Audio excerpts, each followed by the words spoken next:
Hello friends, welcome back to my channel. কল্পনায় সত্য কিছু ঘটনা 34 নম্বর এপিসোডে আপনাদেরকে আমি স্বাগত জানাই। আশা করছি আমার ঘটনাগুলো আপনাদের খুব ভালো লাগবে, এবং যদি ঘটনাগুলো ভালো লেগে থাকে তো অবশ্যই আমার চ্যানেলটিকে আপনারা সাবস্ক্রাইব করে নেবেন। আজকে যে ঘটনাটি আমি আপনাদের সাথে শেয়ার করব, সেই ঘটনাটি শেয়ার করেছেন বর্ধমানের একজন ভদ্রলোক, এবং তার নাম হচ্ছে অনিক বাবু। এবং বর্ধমানের কোন জায়গায় তিনি থাকেন তো সেই জায়গাটির নাম তিনি বলতে বারণ করেছেন, তাই নামটা আমি বললাম না। তো আমি সরাসরি চলে যাচ্ছি ঘটনাতে। আশা করি ঘটনাটি আপনাদের ভালো লাগবে। তো অনিকবাবু ছিলেন বর্ধমান এলাকার বাসিন্দা, এবং তিনি কাজের সূত্রে শহরে থাকতেন। তো তিনি খুব সাহসী একজন মানুষ ছিলেন, এবং ভূত প্রেত ভয় ডর এসব তার মধ্যে ছিল না, এবং তিনি বিশ্বাসও করতেন না।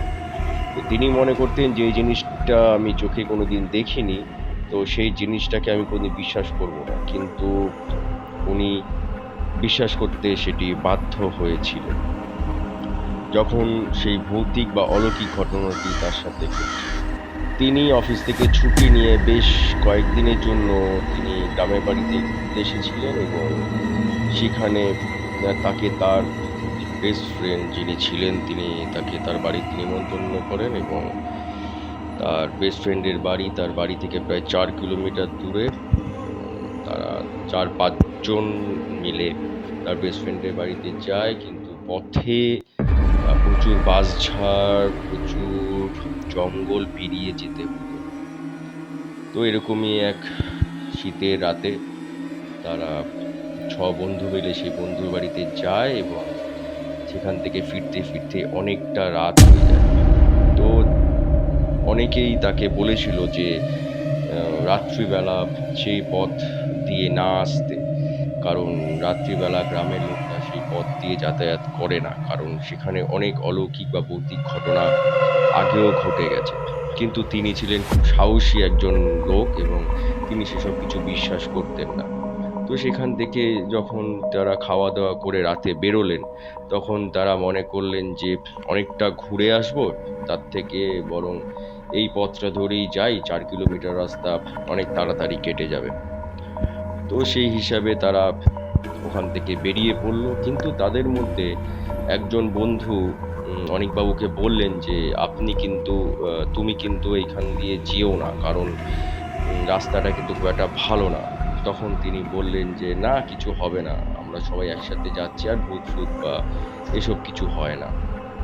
তো যথারীতি প্রায় রাত 10:30-11টা বেজে গেল, এবং বুঝতেই পারছেন গ্রামের 10:30-11টা মানে অনেকটাই রাত।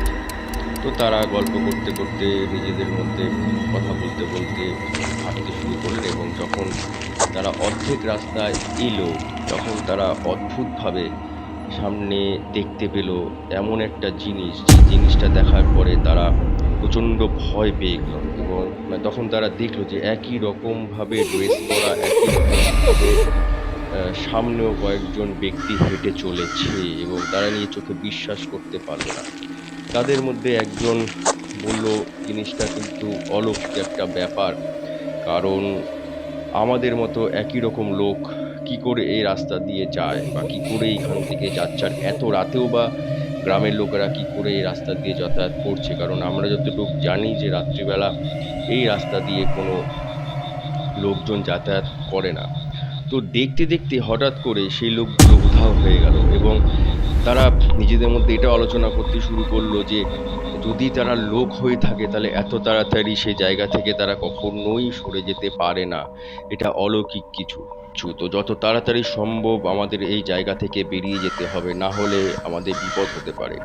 তখন তারা ভগবানের নাম করতে করতে খুব দ্রুত সেই জায়গা থেকে সরে যায়, এবং তারা বাড়িতে চলে আসেন, এবং পরদিন বাড়ির লোককে সেই ঘটনাটি বলেন। তো তখন থেকে তিনি সেই অলৌকিক বা ভৌতিক ব্যাপারে বিশ্বাস করতে শুরু করলেন, কারণ সবাই তো একসাথে ভুল দেখতে পারে না চোখে।